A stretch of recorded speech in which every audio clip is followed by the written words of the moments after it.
Hello, hello.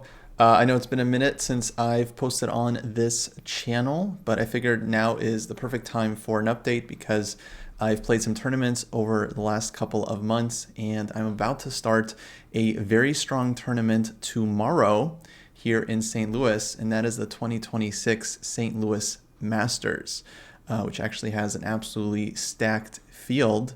So I'm definitely looking forward to playing this event, and I'll talk a little bit more about that later. But it's actually been, quite a while since my last update for this channel. The last series of recaps I did were on the Maya Open back in 2025, which took place at the end of August.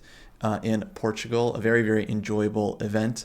And since then, I've actually played 4 full classical tournaments, 3 relatively recently in Europe, 1 in the States, and with mixed results, but I figure I should probably go ahead and recap these events and give everyone an update on the old GM journey. So after the Maya Open, which ended right at the end of August, I had a bit of a break from classical chess. I actually went on a Blitz binge and streamed a bunch of Blitz, ended up setting a new peak rating in Blitz and Bullets. And I ended up not playing any chess. I took a bit of a break. I did some training. I was a bit down in October, November, but I ended up playing my next tournament in the US in Charlotte the end of November, which would be the US Masters. Very, very strong tournament. That one did not go super well, but basically a week later, I was flying off to Europe, first to Spain, to play the first of 3 events. So I ended up playing 3 tournaments on this recent Eurotrip at the end of December and actually bleeding into January as well. So I'll definitely be recapping these events too. The first one I played was Sitges, the Sunway Sitges Chess Festival near Barcelona. That was in mid-December. From there, I went to Stockholm, Sweden for the Rilton Cup, another very, very enjoyable event. And after that, it was back to Spain, to the great city of Sevilla for the Sevilla International, which was right in the beginning of January. All right, so with that, let's get into the recap. So what I have here is actually a bit of a side quest that I've been working on for the last couple of weeks. And this is actually a little app that I vibe coded for myself because I just wanted to have like a more visual representation of my tournament results. And I don't really like the way FIDE kind of presents their results. I feel like it's not super easy to follow as a chess player. So this is a cool little app I made where I basically just fed it the PGN of all my games from 2025 and a few from 2026 as well, and it basically spit out, the organized all the games based on the tournament and opponents and so on. And yeah, actually, I feel like it's a cool way to organize your results and maybe get a bit of stats and some insights as well. So I'll take you guys actually through this page, and if it's cool, if it's interesting, I'd be happy to make a video about this separately. But basically I got like the list of tournaments up here and with the individual results, and it's calculated like my best tournaments and my best wins based on performance, and some insights as well in terms of my performance against players of different ratings and my results in different openings. So we'll get into all this, and then there's also a place to play through the games included in the PGN if you ever want to go through some of them. So I'll show you guys some of the key moments from these games, but for now, let me just start with the results here. And so this was the first tournament that I played since the Maya Chess Open in August, which was the 2025 US Masters. And this was a very strong tournament, which of course I knew going into it that would be very, very tough, but I wanted to play for a number of reasons, not least which being that it was just simply a tremendously strong event. So I felt like it would be great competition. There were a ton of strong gems there. Unfortunately for me, I was like never able to get out of the Swiss roller coaster, where you first have to face some low-rated players and you have to defeat them in order to get a chance against the higher-rated players. And this turn was a big bummer for me because I ended up losing in the first round and to a low rated player, 2062. He ended up actually having this player a very, very good event. So clearly one of those underrated juniors that everyone warns you about. But unfortunately, this really started my tournament off on a very rough foot. And then I ended up drawing the second game from a winning position, a position I really should have converted. And so this half out of 2 start really set me back for the rest of the event, because now I'd have to play multiple lower rated players just to try to get back into it.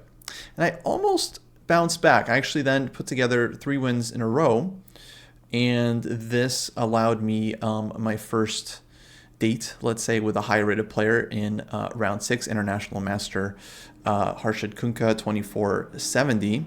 But this game ultimately did not go my way, and I ended up losing actually in a very strange fashion. Let me actually just show you guys this game now. So going to the round 6 game, it was a pretty sharp battle. I had white in this one, and I won't go through the game too much, but basically it was a Queen's Indian. We got this kind of weird structure right from the get-go. I lost the bishop pair somewhere, I ended up playing this odd move, f4. And I was definitely doing okay in this position objectively, but I found it quite tricky to play. Ended up going rook to b1 here, looking to push on the queen side. I haven't vibe coded the arrows in yet, but yeah, I ended up misplaying this one. With rook to b1, I greatly underestimate my opponent's response in d5, as black just completely strikes back in the center. So instead, actually, I should have just castled queenside myself and gotten the king to safety, and then white actually has, I think, a pretty reasonable position. So here I end up getting in huge trouble, as my king is stuck in the center, and the opponent has 2 bishops, and everything is breaking wide open. But actually, the game had a very strange finish as we get into some complications here, and black misses, I think, some chances for advantage along the way. Rook c4, queen d7. Here I take on f5, queen takes f5, knight f5, and now bishop to a6. And here with queen takes f5, I essentially was kind of giving up on the game because I didn't really see what else to do in this position. The knight on d4 is hanging, my queen on d3 is also vulnerable because the bishop on e2 is pinned. And I think, yeah, I was kind of running low on time and basically just couldn't really find defense here. So I end up taking on f5, thinking my opponent might move the queen out of the way, like queen to e7 is possible, and then I had intended to castle and sacrifice a piece, and I think black is basically winning there with best play. But instead, my opponent just took on f5 and played bishop to a6, and now I realized on rook to c2 there would be bishop to d3. Very unpleasant move. Otherwise, rook c2, white actually has everything defended, but this bishop to d3 comes in, and in fact this was how the game ended, and I just resigned here after bishop d3 because the rook is hit and the knight is hit. It's just a winning double attack. But when my opponent pointed out to me after the game, that in fact he also did not realize until this moment with bishop a6, so he could have played much better. He just didn't realize, and of course neither did I in this position somehow, that I could just play the move b3 and defend the rook. So rather than play rook to c2 and resign after bishop to d3, because white is losing a full minor piece here, white could just go b3, lose the exchange, but actually the resulting position would not be that simple for black to win, because after b3, bishop takes c4, bc, white has a pawn for the exchange, and the knight on f5 is actually hard to get at. Bishop on f8 is hard to develop for black, and yeah, white just has to move the king. The rook will get in. There's a light squared bishop that's pretty strong here for white.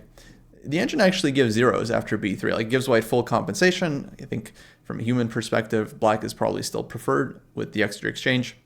But of course, it was very strange that I just simply did not see that this move was possible, and it felt like a really kind of tragic blunder just to not even notice that a move is available. If I had seen the move, of course, I would have realized that I can still keep fighting, and who knows, maybe I would have saved the game, maybe not. But yeah, it was kind of odd to lose the game in this manner, basically just not seeing that a legal move was possible for me. So after this loss, I ended up losing in round 7 as well. This time again to a lower rated player, not that much lower rated. My opponent was about 2,200 and also had a very good performance. But the way I lost the game, I think, was pretty brutal in that I ended up getting my queen trapped here after queen to b4. White played a3, and in this position, black is already struggling because I'm lacking space for my pieces. But it wouldn't be so bad here. I just had to back the queen up to c5, where there's no pawn push to b4 because the knight on c3 would hang, and basically black is kind of hanging on here, and the game continues. Instead, I played queen to b3, thinking that everything was okay with this move. If bishop to d1 chasing my queen, then I would go back to b6, and my knight would have either the c4 or the b3 square. But I completely underestimated and basically overlooked my opponent's response here, bishop to e3, just sealing my queen off from the b6 square, and now introducing bishop to d1 as basically an unstoppable threat. And at this point, black's best bet is to, I think, take on c3 with the rook, give up the exchange, which maybe black can fight on there. I think it is objectively losing, but I probably should have done that. Instead, I ended up sacking my queen and just losing very, very quickly. But yeah, should have just given up the exchange and fought from there. Probably wouldn't have held it, I think, in the long run in most scenarios. But yeah, this was a real bummer because I ended up losing 2 games in a row after like kind of bouncing back with the 3 wins in this tournament. Then I ended with 1.5 out of 2 in the final 2 games to salvage a couple rating points, but not many. So the US Masters, I ended up losing about 15 points, which yeah, my level is quite a bit. And then I only basically had a week to kind of recover and get ready for Sunway Sitges. Now, Sunway is a tournament I played 2 years previously in 2024.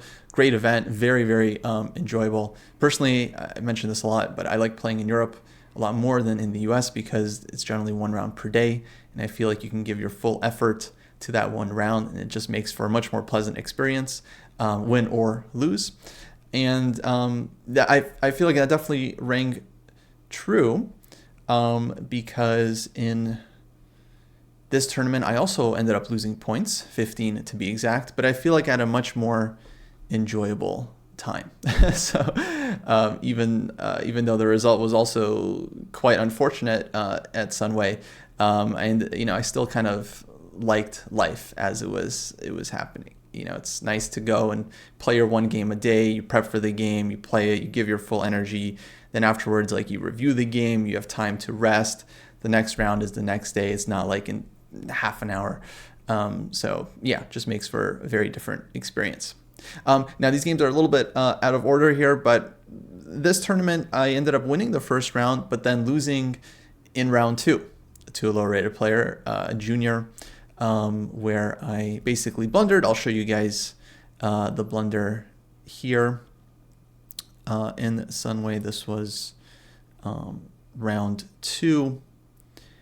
And actually had a nice position here as white. This came out of an English opening. And yeah, at this point, black is starting the knight on d5. So white has to do something about that. Knight f4 is possible. I instead played the move d4, which I thought was also good, threatening the knight on e5. And here after takes d4, I went e takes d, with the intention to bring the rook to e1, which looks tremendously scary for black. After the knight moves, the rook is coming to e1 with huge effect. But I overlooked that in this position, black can play rook takes d5. And this is a tactical miss, because before these pawns were traded here, rook takes d5 would not be very strong. Then I would take the rook, black takes the bishop, I take on e5, and white ends up with an extra exchange. Black doesn't really have enough there. But with these pawns traded off, it makes all the difference in the world, because now if I play bishop takes d5, queen d5, and take the knight, then there's bishop to c5 check at the end, and I essentially just can't defend my king there. So this is not really an exchange I can take. I ended up having to take on e5 right away, but now rook takes e5 Black is just up a very healthy extra pawn here. And in fact, things went from bad to worse with my next move, rook e1. This was kind of the move, I was playing begrudgingly because I couldn't make anything else work. So I was playing, this move as like, all right, I'm just going to play for compensation, try to hold on. But this, in fact, turns out to be another blunder, as Black can give check and bishop to b4, which my opponent spotted, winning the exchange based on the skewer. And if queen c4 check, Black has bishop to e6 with tempo. So basically none of the tactics are working out for White, and it's actually just lost. So a bit unfortunate. If not for rook e1, I could still play like rook c1, for example, and then it's not a great position for White, but it's only one pawn down. But after rook to e1, basically, this one ends up being unsalvageable. So this time I did a little bit better. I lost in round 2 instead of the first round, but once again, that kind of put a wrench into my tournament. I then won in round 3. I drew in round 4 to a very underrated player. But then I kind of bounced back. I won in rounds 5 and 6 to get to 4.5 points out of 6. I then drew in round 7 against a slightly higher rated international master from India, very good player. In this game, I definitely let go of some chances to win. So I was a bit disappointed with that one. But then after 7 rounds, I was on 5 points out of 7 and having quite a decent performance. And from there, I ended up losing 2 games in a row, which really kind of spoiled the tournament. In round 8, I lost to a strong international master from Mongolia. This one was a King's Indian. And I'm basically just going to show you guys all my key mistakes from the last 2 months. In this game, the moment that I really regret was right here, because the position is quite complicated. What's gone on in the past is that Black gave up the light squared bishop on f3, and White actually recaptured with the g-pawn, weakening his dark squares quite a bit in this structure. But it's still a King's Indian, meaning that White is the one trying to play on the queen side and open that up, especially use the light square bishop. And in general, Black is trying to play on the king side. And my plan here is to put the bishop on h6 and try to trade off White's best minor piece, trade off my worst piece, and then leave White with this kind of bad light squared bishop. Here on b4, I did something pretty impulsive, and I took on b4 rather quickly to open up the a-file, and then went knight d7. And I ended up regretting this decision basically immediately, not even having to wait for my opponent to play his move knight to b5 here, as I now realized that, in fact, it is going to be White who's taking over the a-file with rook a1 coming, and Black not being able to hold on to the a-file because of the threat to the c-pawn. Because at any point, White's going to go rook a1, threatening rook takes rook, and knight takes pawn. And I'm just not in time to develop and get my pieces out and cover this one. So here Black is already in huge trouble, and I ended up just losing quite badly, even despite getting bishop h6. After rook e1, White takes fe here. Maybe I had some dynamic chances, but strategically it was a really, really tough situation. It was just very difficult now for Black to move anything with White dominating the a-file and putting pressure on this c-pawn.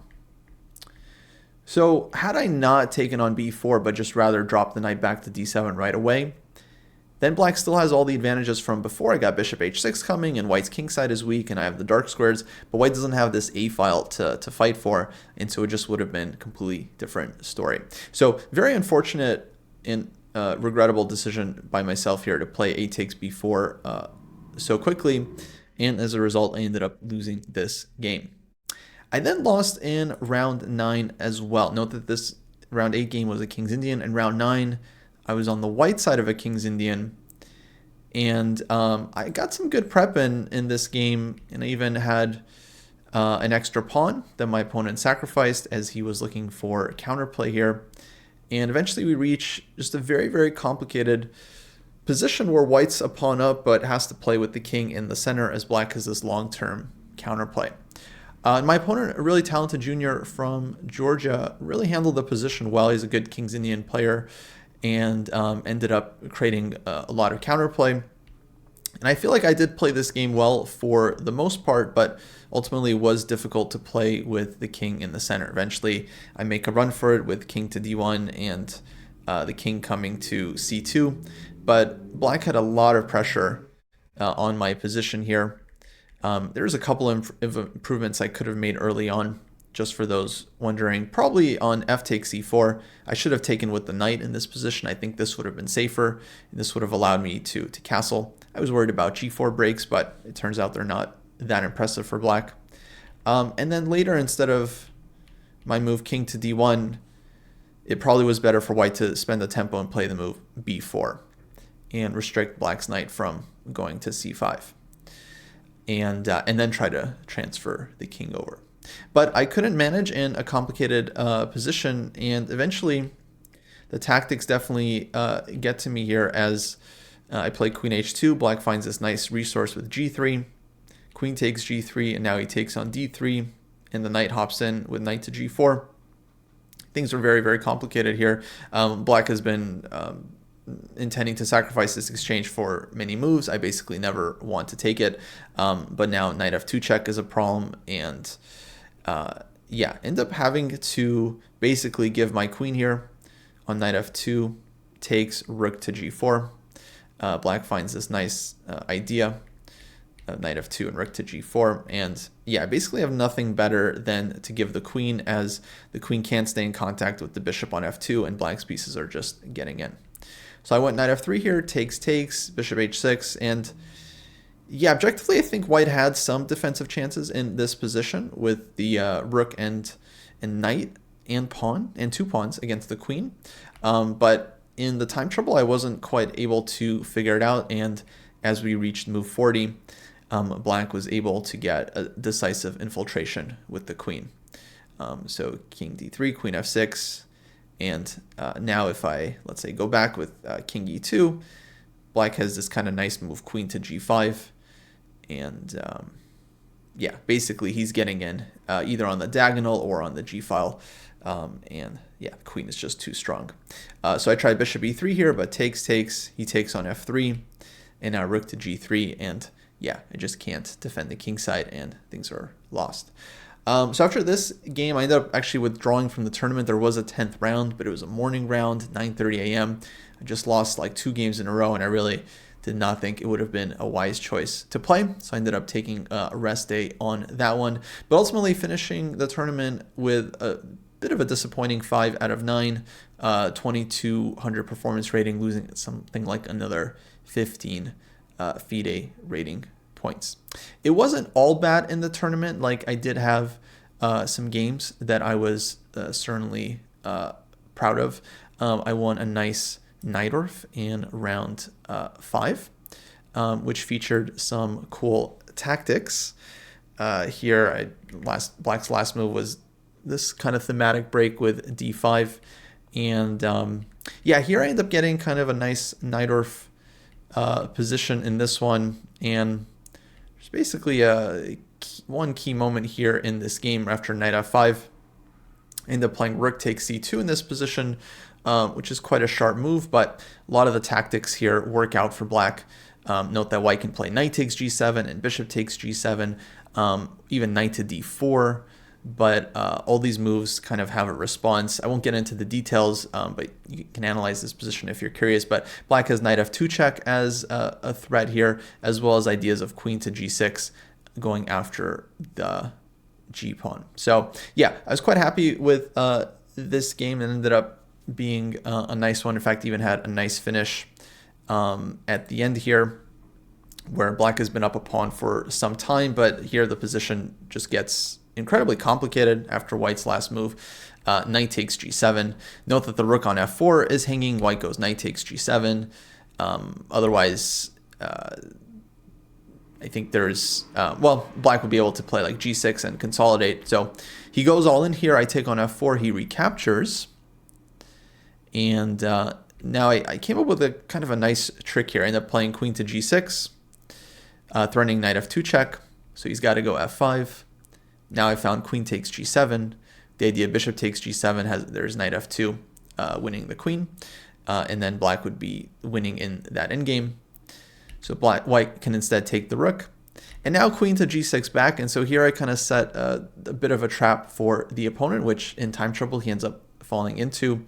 What white should do at this point is deal with the threat of knight f2 check, basically by moving the queen, and then I can take the pawn on e6, black would be a pawn up, and I could try to win that endgame.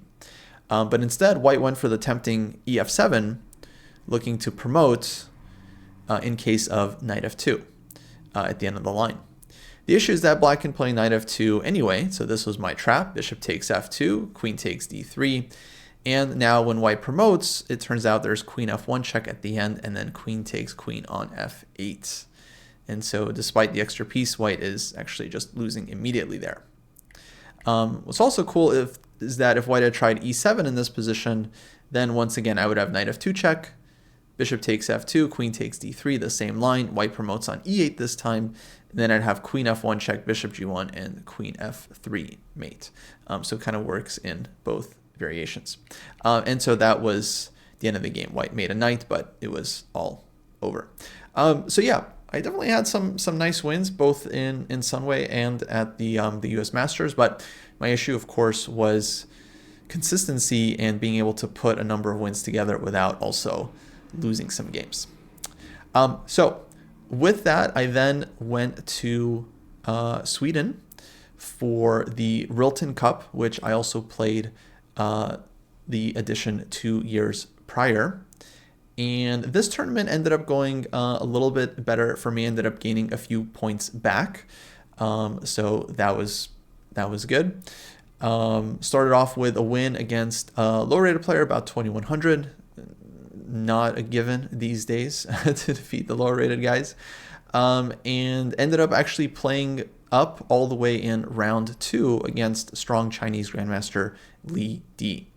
So the Rilton Cup was, I think, quite a bit stronger in the sense that there was fewer low-rated players. So here I just needed one win in the first round to get the chance to play up. This game I ended up losing, and I ended up making another kind of silly mistake in this one, similar to the other King's Indian that I showed. And it was along the same line, so I'll share it with y'all here. I got this position after 15 moves. And here, once again, black has given up the light square bishop, and the strategy here is to fight for the dark squares. And what I should have done was play this thematic move, bishop to f6, where at some point I might be threatening to play bishop to g5, but really I'm just kind of reinforcing the pawn on h4 and making it difficult for white to progress because I have this kind of nice blockade on the dark squares, and it's not that easy for white to actually break through. Instead, for some reason, I ended up playing h takes g3. And rather quickly, too, I remember only spending roughly a minute, possibly not even that, on this move. I was already behind on the clock, so I was trying to not fall too far behind, but still a bit inexcusable with how quickly I play this one. So I take on g3, f takes g3, and now the issue for black is that white can just build up freely. So I freed his position with this exchange hg, fg, similar to the a takes b4 I showed in the previous game, where all of a sudden white was the one that takes over the a file. Here, white is allowed to build up with rook f2, rook a f1, h4. He can just start pushing on the king side, and in fact, I'm very, very passive here. And so as soon as this transition happened, I once again started kicking myself, because I immediately understood that I just made a huge strategic mistake. And already black's position is basically unplayable, I think, at this point. The engine gives white a big advantage, as usual, +1, 1.2 or so, but I think it's actually just very, very difficult to defend this position from black's point of view. And that ended up going my opponent's way really smoothly. I danced around with the knight on h5, bishop f6, but ultimately he just didn't let me do anything on the king side. He builds up here, bishop to h6, h4, bishop comes into h3, and yeah, I'm essentially a sitting duck and ended up losing rather quickly here. Queen h8, I go for this maneuver, but now white just takes on c5, puts the bishop on e6, and if I take this bishop, he recaptures with the d-pawn, the knight comes into d5. I have the world's worst bishop against the best knight, and yeah, just a horrible situation. So I decided to just give the exchange, but it's, not a exchange sacrifice that you can really write home about. And ended up resigning here very, very soon. After queen e2, I basically gave up because I still can't play like f5, which is the typical break in this position, and he's wanting to go queen to g4 and come in with queen to e6. And yeah, basically it's all over. So this was an unfortunate game to lose. I then bounced back with reasonably nice win in round 3 against 2200 rated player. And in round 4, I actually got the chance to play quite a strong player, Grandmaster Christian Bauer of France, who currently is rated 2550, but used to be rated much higher, well north of 2600, 2650. He used to play for the French national team. And so very, very strong and decorated player. It is actually quite a treat to be able to face him. Even just preparing for him and looking at all of his games against players like, I feel he faced like Kasparov, like previous like champions of yesteryear.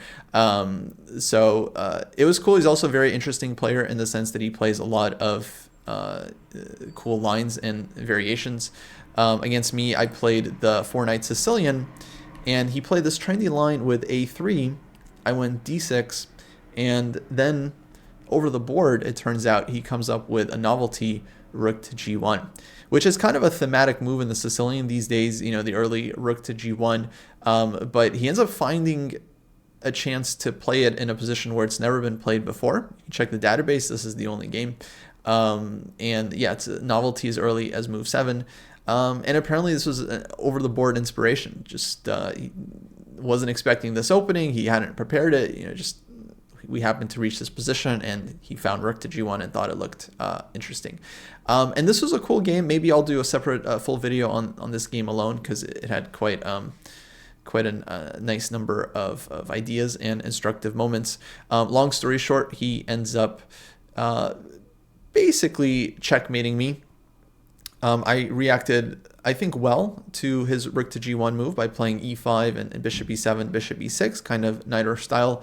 But eventually I do get a passive position here. He goes h4, g4, and ends up breaking through with the attack. Still, very interesting game, and I actually didn't feel like I blundered anything in this one, so I actually was feeling quite good about the game. I never mind losing a game if I just feel like the opponent outplayed me and there's genuinely a lot that I can learn.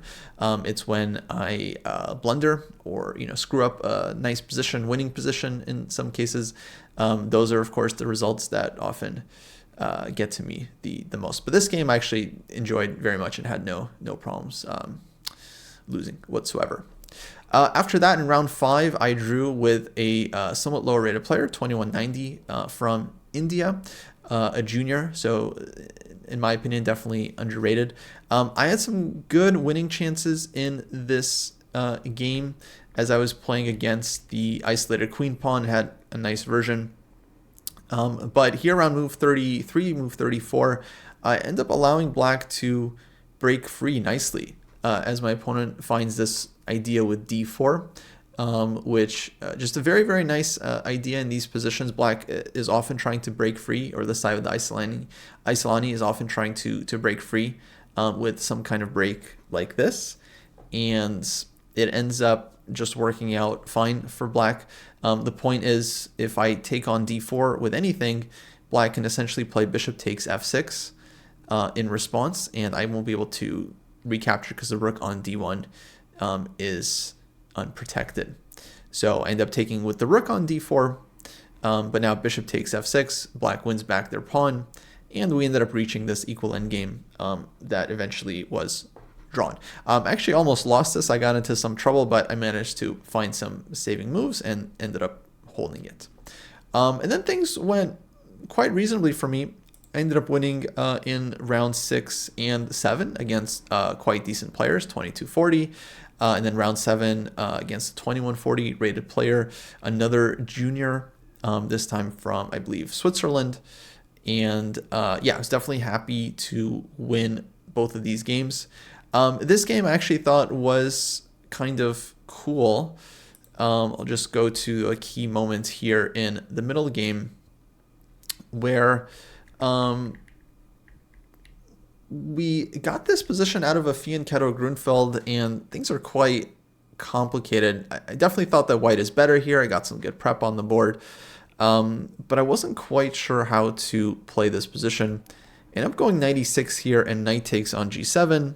We trade rooks, king takes g7. And at first glance, I actually didn't think white really had much of an advantage in this position, because I just thought that my pawn on d5 is blockaded, and I have a potentially bad bishop on g2. He's got rook e8 coming, and what am I really playing for? But as I got more into the structure, I realized that actually there is some danger here for black. So I played rook to e1. We trade the second pair of rooks off as well. And what I basically started to appreciate is that black's queen couldn't really be everywhere all at once. Like the queen on d6 does a good job of blockading here, but if the queen wants to transfer to the long diagonal, then it kind of leaves the queen side behind. Otherwise, I would put my queen on d4, and that would be kind of unpleasant for black as well. So queen f6 is played, looking to transfer the knight to d6, and I thought I found a nice concept here with queen to e3. I restrict black a little bit on the queen side, and now f4 and queen to e5. And I quite like this idea because it turns out to put a lot of pressure on black, because of course he doesn't want to trade queens and give me two monster passers in the center, but otherwise it's hard for him to move. He can play king to f7, but then he's still not really threatening to trade on e5. So I can kind of just leave my queen on e5 for some time, and in fact even bring my king in behind and try to go after black's queen side. And this is kind of what ended up happening in the game. So king f2, b5, I take, king comes into e3, b4, and my king feels safe here because of course at any moment if I need to, I can just trade queens and put the king on d4. But of course I'm in no rush as black is pinned. So b4 gets played, and here I feel like I found quite a nice idea with knight to a2. Basically hitting the b pawn and provoking black to push forward with b3, after which the pawns would be fixed. I can bring my knight back to c3, king comes into d4, maybe even to c5, and then in any endgame the c pawn is going to be weak. But also I kind of set a nice trap here that the opponent ends up falling into. He plays c3, which at first glance looks incredibly tempting because it's threatening knight to c4 check, winning the queen.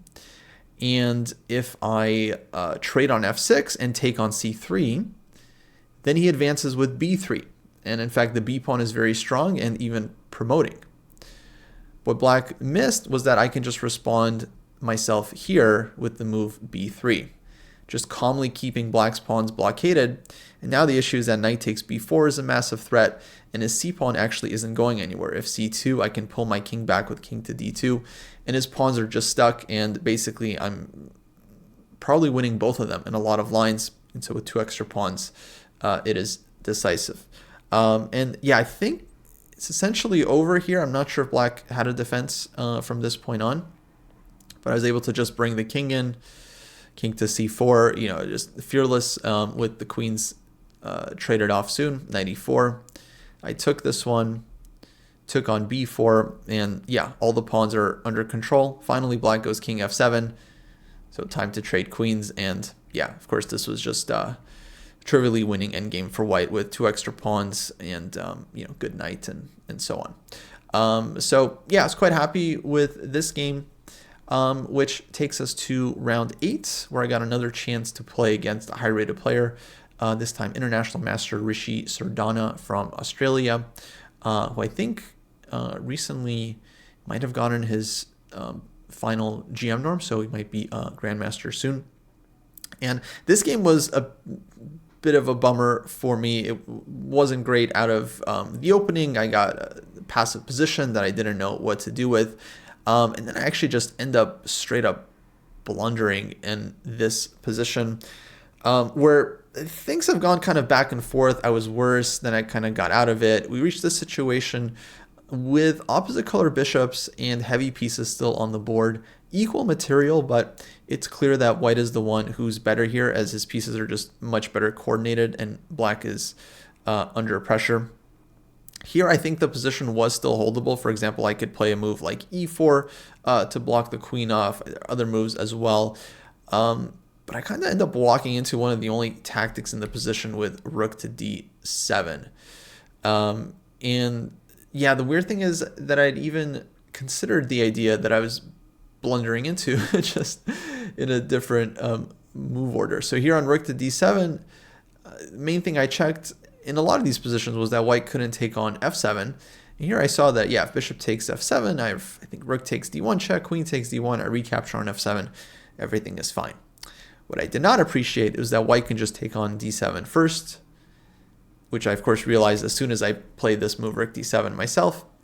And after takes and bishop takes f7, everything is collapsing because queen takes g6 is coming with decisive effect, and it's just game over. If rook takes f7, queen g6, and I'm losing the rook. If king takes f7, he's taking on g6. His rook is coming in with e6, and I'm either losing my queen or just getting mated there.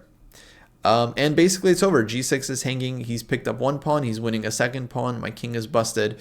And with opposite color bishops, there's not really any hope of surviving this with the heavy pieces on the board. So I played rook d6, but he just takes the second pawn. And yeah, I decided to resign here as I was very frustrated, but also the situation is rather hopeless. The only endgame I can imagine holding here is one with pure bishops on the board. Even some of those might be losing, but we're very, very far from reaching that. White is at least going to keep the queens on the board, and in the long run, yeah, my king is just way too open. So this was definitely a bad game, probably my worst game of the tournament, and another one of those blunders that kind of just kept coming up throughout these events. I ended up winning in the last round to bring my score up to 5.5 out of 9, +2, which I thought was a decent score for the Rilton Cup, which was a very strong field.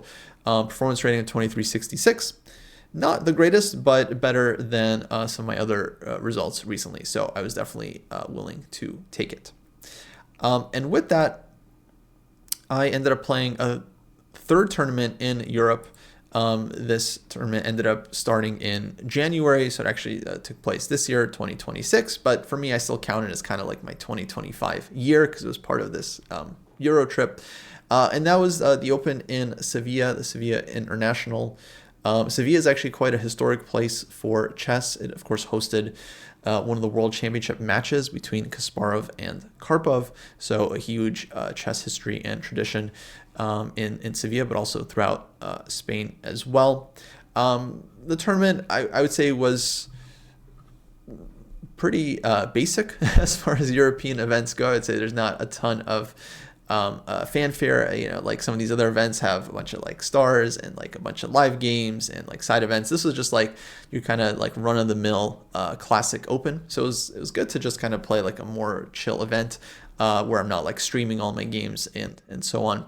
And this tournament ended up going reasonably for me. I finished with 6.5 points, performance rating 23, which I don't know how accurate actually that number is because I did gain a few points from this tournament.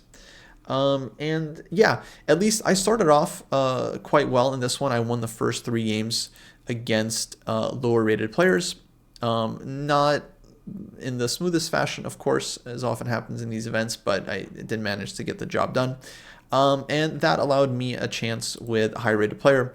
And I was paired with Grandmaster Martinez Duani from Cuba.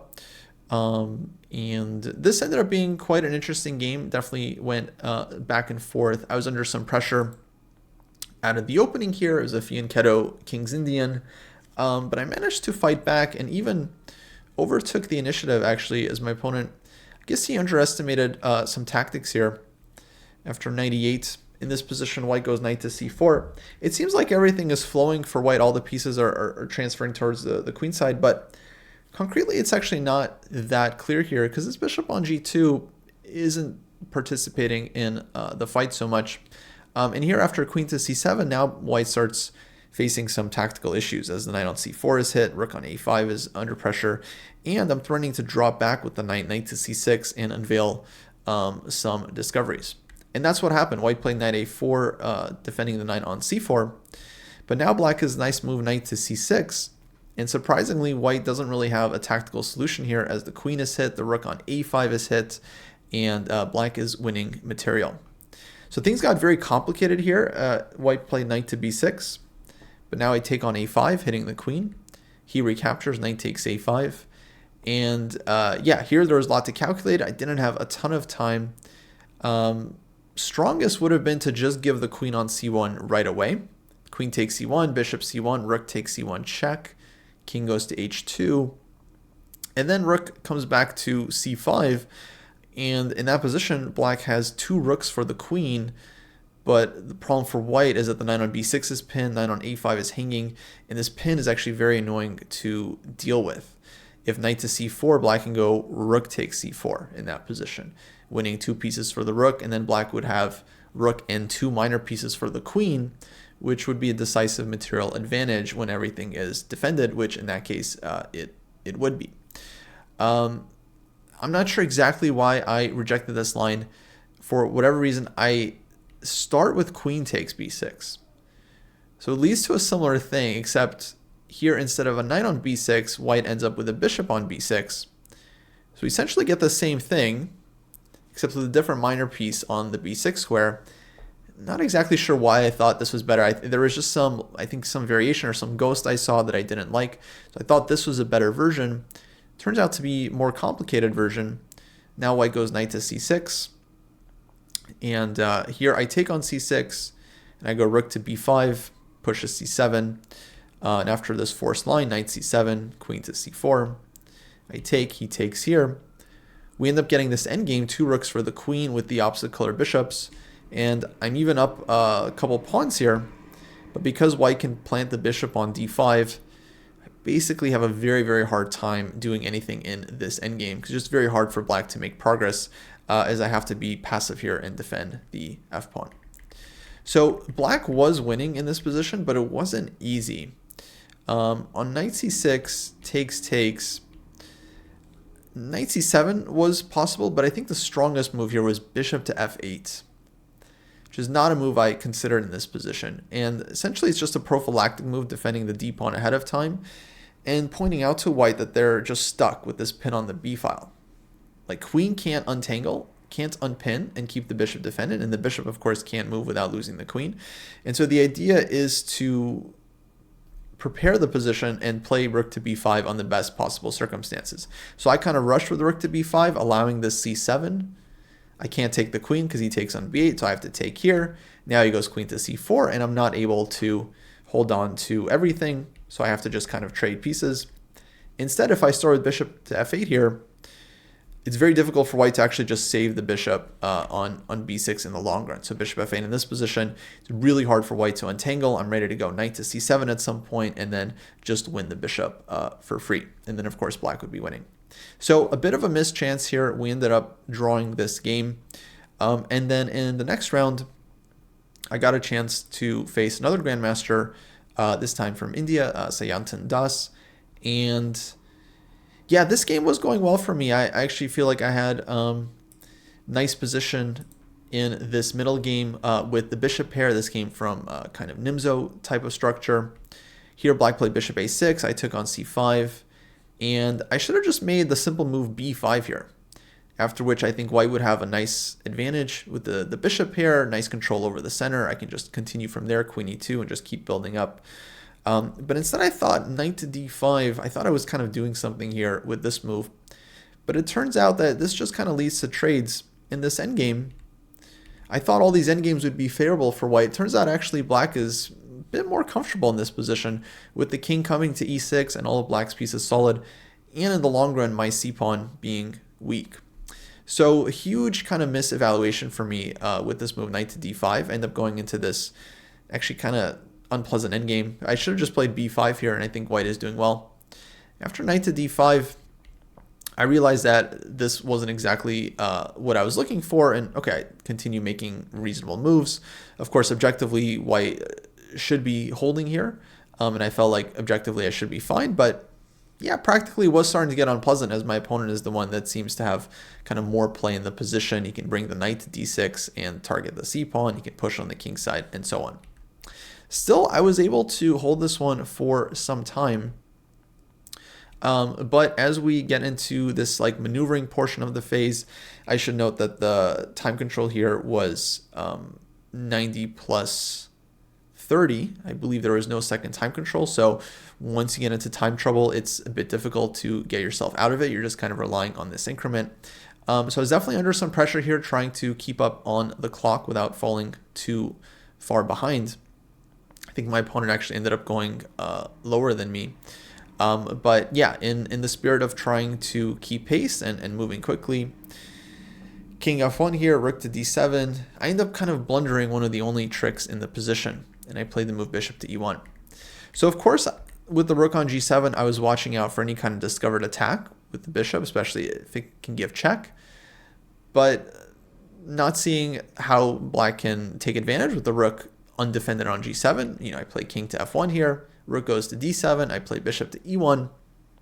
And essentially just forgot about a trick that I kind of noticed earlier, but yeah, basically forgot about that could happen, was that with the rook defended on D7, of course, black can unveil this kind of discovered attack with bishop takes F3, taking advantage of the in-between move, bishop takes E2, check. And so this was a real cold shower when this happened, as now black wins a pawn with this tactic and just gets a completely decisive endgame advantage. So I have to trade rooks essentially. Now bishop takes E2, king takes E2, king takes D7, and black is up a pawn with a very nice knight versus bishop endgame. In fact, he comes in immediately with knight E4 to dominate the bishop. And basically, I could have resigned here. At least I felt like resigning here because the endgame is so difficult. But I decided to play on for a few more moves, especially because my opponent was in time trouble, which ultimately definitely was still the right call. So king C2, king E6, king to B3. And here he goes F4. I thought black would bring the king around over to H5. And my only possible idea, bishop A5, BA5, B6, just doesn't work because of knight D6. Black stops the pawn easily. But instead he goes for F4. I rush my king back. So FE3, I can play king to D3 and get the pawn. And now G4. It's actually an interesting moment. So at this point, my opponent is basically playing on the increment. He's got like 1 minute on the clock with the 30 seconds. He's a very, very fast player and very good calculator. So I kind of trusted in him here, and I saw his idea with G4, and I was like, yeah, looks good. If I take on G4, he's breaking through with F3, takes H3, and the pawn is just breaking through. And what to do if bishop takes H4? This is what I played in the game, then F3, and he's just promoting one of his pawns. FG is coming. After takes, he takes on H3, and I resigned here as I don't have a good way to stop H2. And yeah, it was only after the game that I briefly checked with the engine, and it pointed out that after G4, white was actually holding and saving in case of E takes F4, E takes F4, and then king to D3. And it turns out in that position, black is just not in time to do anything with the pawns. If F3, then I'm taking the knight, and his pawns aren't promoting. F takes G2, bishop F2. The bishop is stopping them. And so the key line, you guys will have to visualize here because I can't make variations on this board, is after EF4, E takes F4, king to D3, attacking the knight, getting the king closer and trying to take on H4 or G4. If black then plays king to E5 to defend the knight, well, then white can take on H4. Black goes F3, white takes on F3, black takes on H3. And this doesn't work because after we take the knight and black pushes H2, white has bishop G3 check. So imagine this situation, except white's king is on D3, black's king is on E5. So there, of course, white just takes the knight and H2 black doesn't have because of bishop G3 check. And so at this point, I think I had like 5 minutes on the clock, which is not a lot of time, but what essentially happened was on G4, I basically gave up. I just trusted the opponent. I figured, okay, I'm sure he's calculated this out. It also looked good to me. Bishop takes H4, F3, etc.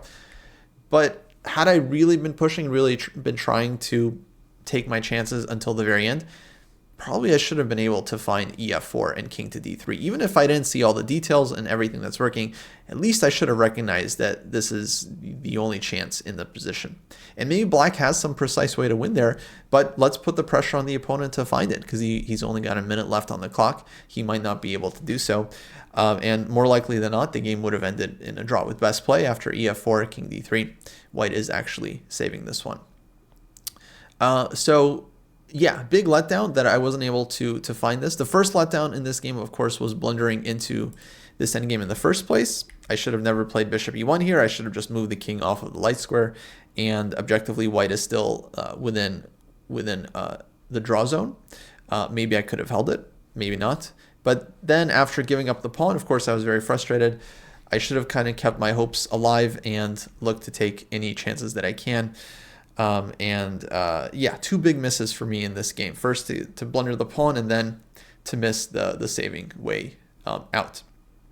And that's an issue that I've worked on in the past, is basically trying not to give up during games, which is very, very difficult. It's easier said than done. But yeah, generally when I make a mistake in a game, I often end up tilting and making more mistakes. And so it's something I really have to consciously focus on, is not giving up at the first sign of trouble, recognizing that mistakes are going to happen and just continuing to fight.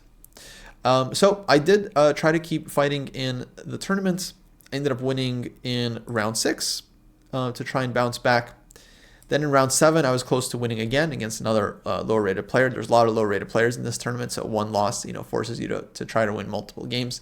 In the round 7 game, I was close to winning this one, but unfortunately, I wasn't able to. In fact, I ended up blundering here as well. In this endgame, white is doing well here. Black's last move was rook to e8. And I think the right move was to play bishop to c6, attacking the rook, and then to try to come in with king h5, king to g6. Instead, I played bishop e6, which I thought was a better square for the bishop, kind of dominating the knight.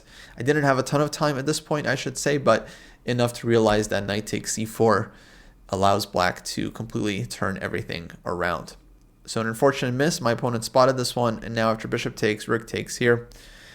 Black has a couple extra pawns in this rook endgame, and fortunately for me, my king is just active enough that I was able to save this one. I think black did actually miss a win here in a couple moves, but it wasn't very easy. But yeah, eventually this one ended up petering out into a draw, where black has these multiple passed pawns, but I also have the f pawn. And the only way he could really try here is to give up his rook for the f pawn and try to run his king to somewhere like b3, b2, and try to promote his a pawn. But that endgame actually I don't think is so promising for black. Because if you imagine, he puts the pawn on a2, my rook is stuck on the first rank, but he can never bring his king to the second rank, because then I could take the h pawn. So basically there's not really a lot of upside for black in that endgame, and instead we ended up making a draw by repetition here, with neither side able to make progress. So a bit of an unfortunate draw there. Then I won in round 8, messy game, we won't go into it. And that set up a final round 9 against another high-rated player, international master, 24-54 from Poland, Piotr Brodowski. And yeah, this was an interesting game. I basically had maybe a small advantage as white. Out of the opening, it was Bogo Indian with knight d2.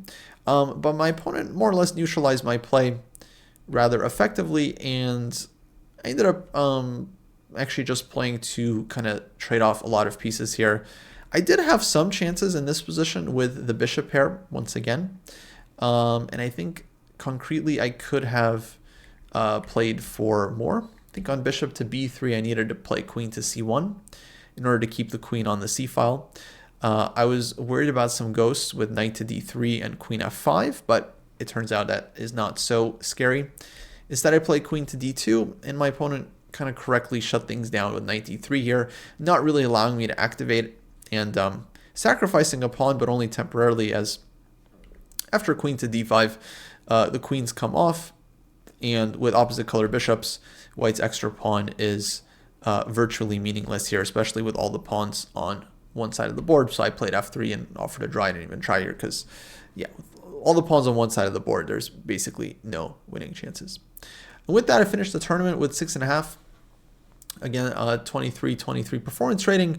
I ended up gaining a few rating points from this event, so definitely could consider it a very, very mild success, especially after losing so many points in the previous tournaments. So with that, I was kind of looking back on my overall performance in 2025. And to be honest, it was largely uninspiring. I can take you guys through some of the stats here so you can see like the performance ratings I had in the various tournaments. I basically only had one tournament with a performance rating above 2400. And that was this tournament I played in Italy, the Vigevano International. This wasn't a particularly strong tournament. I was the #1 seed in the event, and as such, all my opponents were lower rated. I ended up performing really well. I got 6.5 points out of 7. I didn't lose the game, so I managed to kind of play close to my best chess here and gain some points. But ultimately, I didn't really face any higher rated players, and so the result is only so good. In all of the tournaments where I could face high rated players, generally I wasn't performing better than like 2350, 2360 in most cases. And if I look at my performance for the whole year, the 80 games roughly that I played is 2293, which is a bit lackluster for someone that's trying to ultimately go for 2500.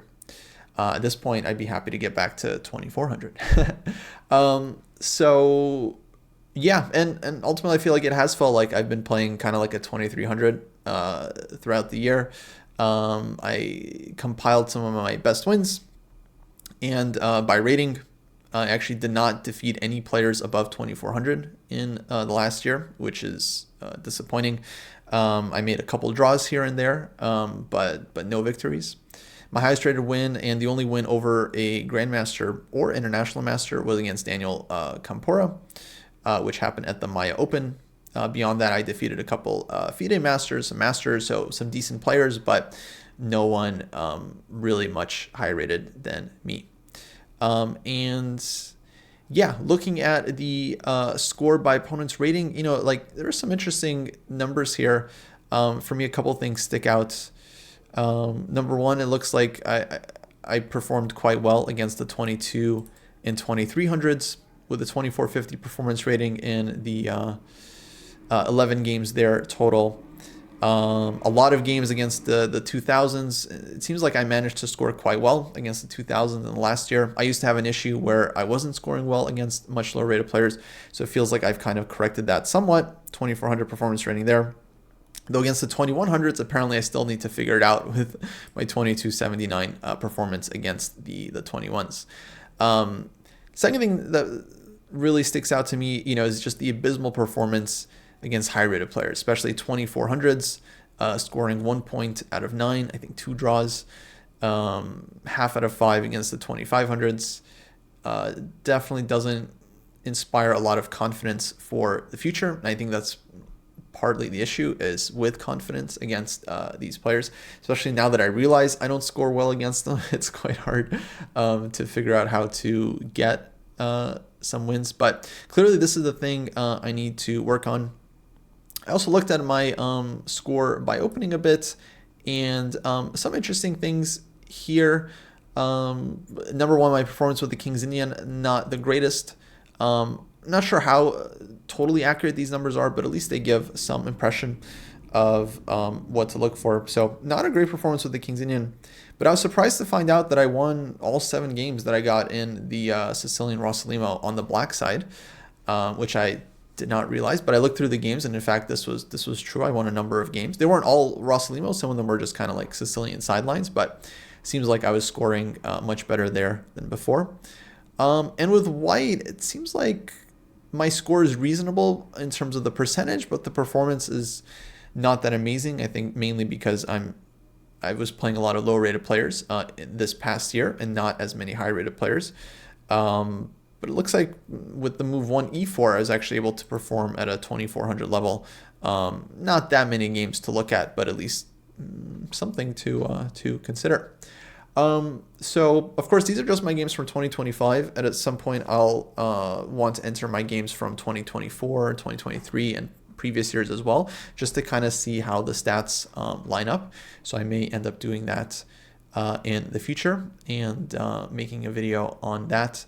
But yeah, in the meantime, I've got a tournament starting tomorrow, and that is the St. Louis Masters, which is a very, very strong event. I played in the edition 2 years ago, which I think actually went reasonably well for me. I think I scored 4 points out of 9, -1, which doesn't sound great, but it was such a strong tournament. I think I was playing up basically every round, and that's kind of what I'm hoping for again from this time around, to just be able to play a lot of higher rated players and hopefully start figuring out how to actually score points against some of these guys. Because yeah, right now I think this is my biggest issue. I think it's just like confidence against higher rated players. Feels like I've been able to kind of figure out how to play against low rated players against somewhat, as long as I'm not blundering. That's kind of the biggest thing for me, and you probably noticed in these tournaments I was just blundering quite a bit. So if I could just reduce the blunders against low rated players and play with a bit more spirit, a bit more confidence against the high rated players, try to rack up some wins, that's how I think I can try and make it to the next level. But it's very tough, and honestly, I'm not sure if I can do it. But to speak openly, I'm still enjoying the journey. I very much like studying chess. I love playing through games and playing through positions on a board and studying openings and trying to learn more about the game. I still enjoy playing. I don't love playing 2 games a day so much, but I do enjoy playing at least 1 round per day. And then the second round, I could take it or leave it, mostly leave it. Yeah, I'm still very motivated deep down to keep working on my chess. And as always, I very much appreciate all the support. I feel like there's a lot of people out there that have rooted for me in the past that are hopefully still rooting for me. I gotta say, it's not easy to go for it in this day and age, to go for higher rating, the GM title. Chess is getting very tough, very competitive. I'm getting older, and I'm getting very busy. I've been doing stuff with the dojo now for several years, and that takes up a lot of time. And it's very hard to balance working on chess with working on content. Thankfully, I like doing it. I really enjoy the chess part. I enjoy the content part as well. So I'm going to keep grinding and keep working on it, and hopefully trying to document the journey to hopefully inspire others to pursue their chess goals as well. So yeah, St. Louis Masters starting tomorrow, so I've got to go get ready for that. In fact, first pairings might be out soon. So if you're watching this, the tournament is probably already started at this point, or starting very soon. So you can follow my results there. And hopefully I'll be back for this channel with another recap of that tournament after it's done. All right. As always, thanks for watching. Thanks for all the likes and comments. If you enjoyed this video, I'd really appreciate you letting me know down below. Thanks for watching, and I'll see you next time. Take care.